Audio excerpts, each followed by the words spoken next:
ተማምረናል። በሚቀጥለው ክፍል 2ን በዓላማ መኖር የሚለውን እንማማራለን ማለት ነው። ስላዳመጣችሁኝ አመሰግናለሁ። ሰላም ሰላም፣ ጤና ይስጥልኝ ተመልካቾች። እንግዲህ አሁን ላይ በዓላማ መኖር በሚል ርዕስ ላይ ማለት ነው እንማማራለን። አንደኛው እምነት ነው።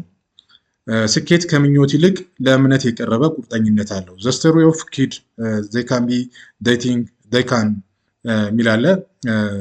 እምነት ዋነኛው በዓላማ ለመኖር የሚያስችል ኃይል ወይም ፓወር ነው ማለት ነው። ስኬታማ ለመሆን እሆናለሁ የሚል እምነት በውስጥ መፍጠር አለበት። እምነት አደርገዋለሁ፣ እችላለሁ፣ ወዘተ የሚለው አመለካከት የሆኑ ቃላቶች እንዳናወጣ የሚያደርገን ኃይል ነው። ላደርግ እችላለሁ፣ አደርገዋለሁ ብለህ ካመንክ እንዴት የሚለው አስተሳሰብ በውስጥህ ያድጋል ማለት ነው። በምስሉ ላይ እንደምንመለከተው ከአቅሙ በላይ ጉንዳን ማለት ነው የተሸከመ ሸክም አለ።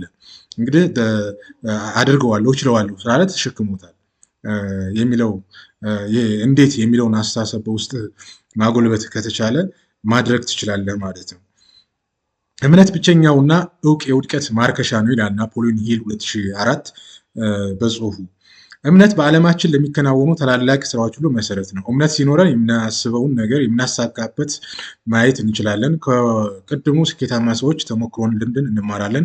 ለጉዟችን የሚጠቅሙ ነገሮችን ሁሉ እናስባለን። ባደረግነው ጥረት ልክ ደግሞ ፍሬውን ለማየት እንችላለን። ኢምፖሲብል ቱ ፖሲብል የመቀየር ኃይል አለው እምነት ማለት ነው።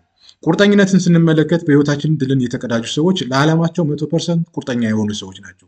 ስለዚህ ዓላማ ካለ አዎንታዊ የሆነ አቲቲዩድ ለመገንባት በዓላማ ለመኖር ካሰብክ ማለት ነው 100% ቁርጠኛ መሆን ያስፈልጋል። ቁርጠኛ የሆኑ ሰዎችን እንመልከት። ለምሳሌ በአንድ ወቅት አረንጓዴው ጎርፍ የተባለለት የኢትዮጵያን አትሌቶች ማለት ነው በዓለም አደባባይ እነ ቀነኒሳ ኃይሌ እንግዲህ ቁርጠኛ ስለሆኑ ነው ያንን ማሸነፍ የቻሉት ማለት ነው። የፈለገውን ያህል ጊዜ ቢወስድም የፈለገውን ያህል አድካሚ ቢሆንም ወዘተ የሚል አመለካከት ያዳበሩ ምን ይሆናሉ ማለት ነው። ቁርጠኛ የሆኑ ሰዎች ዊን ማድረግ ይችላሉ ማለት ነው። ቁርጠኝነት ማለት አንድን ነገር ለማሳካት ቆርጠን ከተነሳን ምንም ነገር ሊያስቆምን አይችልም የሚል እምነትን ማዳበርና መተግበር ማለት ነው። ቁርጠኛ ስንሆን ምክንያቶች ተቀባይነት ያላቸው፣ ጉዳዩ ለድርድር አይቀርብም፣ የተዘጋ ነገር ነው ማለት እንችላለን ማለት ነው። እንግዲህ በምስሉ ላይ እንደምንመለከተው ኒክ ቪቾክ የሚባል a man without lips wrote a book life without limits የሚል አለ። ይህን ሰው ምናልባት በዓለም በተለያዩ ቻናሎች ላይ ተመልክተነው ሊሆን ይችላል። እግር የለውም፣ እጅ የለውም፣ ግን ደግሞ በጣም አዎንታዊ የሆነ አእምሮ አቲቲዩድ አለው። በዓላማ የሚኖር ሰው ነው። ስለዚህ በርካታ መጽሐፍቶችን ጽፎ በዓለም ላይ ለማሳተም እና ታዋቂ ለመሆን የቻለ ሰው ነው። እንግዲህ ኒክ ማለት ነው።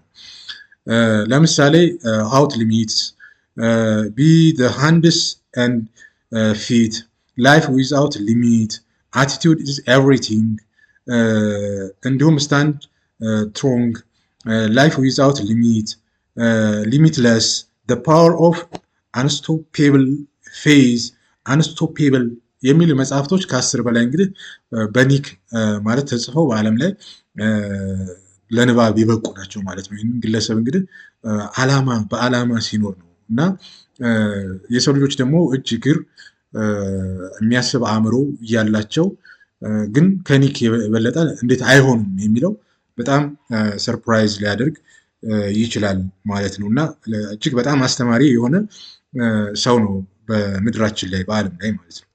በመጨረሻም ኔቨር ጊቭ አፕ ነው። እንግዲህ ላለመውደቅ፣ ወደኋላ ላለመቅረት፣ ላለመሰልቸት ምን መደረግ አለበት? የሰው ልጅ ጥረት ማድረግ መቻል አለበት ማለት ነው እና በዓላማ መኖር እጅግ በጣም ጠቃሚ እንደሆነ እንረዳለን ማለት ነው። ስላዳመጣችሁኝ አመሰግናለሁ። ለዩቲዩብ ቻናል